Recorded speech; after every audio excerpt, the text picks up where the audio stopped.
a lot of rain. And that was approximately 10,000 years ago, which matches the Osirian temple at Abydos. These blocks here consist of the Sphinx temple. They're the blocks that were removed from the side of the Sphinx to carve the Sphinx out. Now, if you were removing blocks from the Sphinx enclosure to build a temple in front with the blocks, would you use a 100-pound block, 500-pound block, maybe even a 1,000-pound block? Even like 3 or 4 pound blocks. That would start becoming a problem with our current technology, especially in the sand. And especially if you got to stack them. Okay? But the ancient Egyptian or whoever 10,000 years ago built this didn't remove 100-pound block. They removed 200 tons block. And we know that they were removed from the enclosure because the stratification of the layers of rock matches where they were removed from, and you can actually tell which rock came from exactly where in the enclosure. 200 tons. See, this is a little person here. See what I mean? Yeah. It's not trivial. You don't just grab a 200-ton block with your buddies and move it over there. The current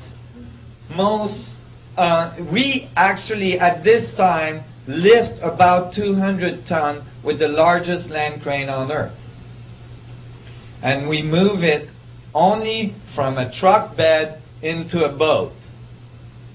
We can't roll with it. We can't go and like move it around the sand, and certainly we can't stack them on top of each other to make a temple. 10,000 years ago, somebody was moving 200-ton block with ease. I think this is fantastic. You know, because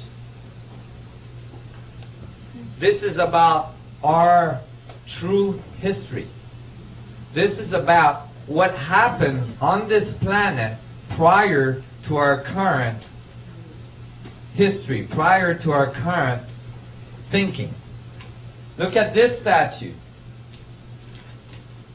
Ramses II. When they found this statue, it was laying like this. It had fallen over in the desert. It's made out of pink granite. It's perfectly polished with copper tools. And this is a person beside it. The statue itself, when they found it, they said, "Oh, let's just move it over there because we're going to build the Ramses Museum." So the engineers came and they said, "Well, okay, but then we'll have to cut it in pieces because this thing is approximately 1,000-ton solid block of granite. 1,000 ton. That is 5 times more than what we can lift today with a land crane. So instead they built a museum around it. It was much easier. This is not the only 1,000-ton block that was found.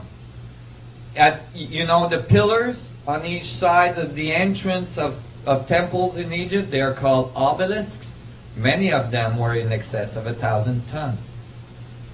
And they all come out, all these large objects come out of a quarry that we know where it is. It's hundreds of miles up the Nile. And the quarry is on the other side of the Nile over a mountain range. Okay? When you ask archaeologists, how did this get there? They say, they cut a trench from the Nile across the mountain range into the quarry. And then they let the water in, and then they picked up the object, they stuck it on a barge, and they floated it down the Nile. But there's no evidence of that trench ever being cut. How do you lift up a 1,000-ton object and put it on a barge without sinking it? I mean, that is just not appropriate. It just doesn't happen. So when you look at this, you start to wonder, who were these sun gods? And were they able to go all around the world? Under the water in Japan, recently, pyramids were found. These pyramids are at 19.47 latitude. They're enormous pyramids. All the fishermen knew that they were there, but they didn't think it was important, so they didn't tell anybody. And here is another picture of these slabs. They're huge. They're huge blocks. What's really interesting about those is that, you see, you can't date a pyramid. You can't date a monument, because carbon dating only carbon dates. You need carbon. Rock doesn't have much carbon in it. Not enough to date it. It has silica, and it has, a certain rate of decay and all this. You can date how old is the rock, but that won't tell you when it was cut and assembled into a pyramid. Okay? So actually, archaeologists don't date the monuments. They just find the bones of this poor fellow beside it, or they find a fireplace beside it or something, and then they carbon date that. And they say, oh, it's this dude that built this thing. You see? But when the pyramid goes under the water, now coral growth starts to happen shortly after. And that's carbon datable.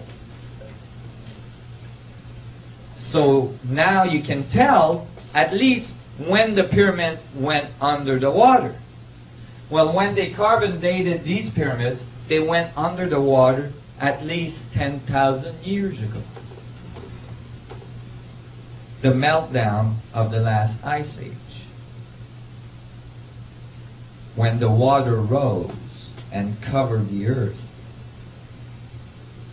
There is over 500 flood stories in ancient civilization all around the world, talking about an advanced civilization that was there prior the sun gods, and the flooding that occurred that destroyed most of that civilization. Here we might be seeing some of the vestiges of that civilization. But anyway, these pyramids were found in Egypt. These ones are datable to 10,000 years. Check out this picture. This was taken during the Second World War by an American pilot that was lost over China. And he saw this pyramid, and he took a picture, and he brought it back home. He survived the whole thing and brought the picture back home. And everybody, a few years ago when I would present that, people would say, oh, well, that one is iffy, this could be a hoax.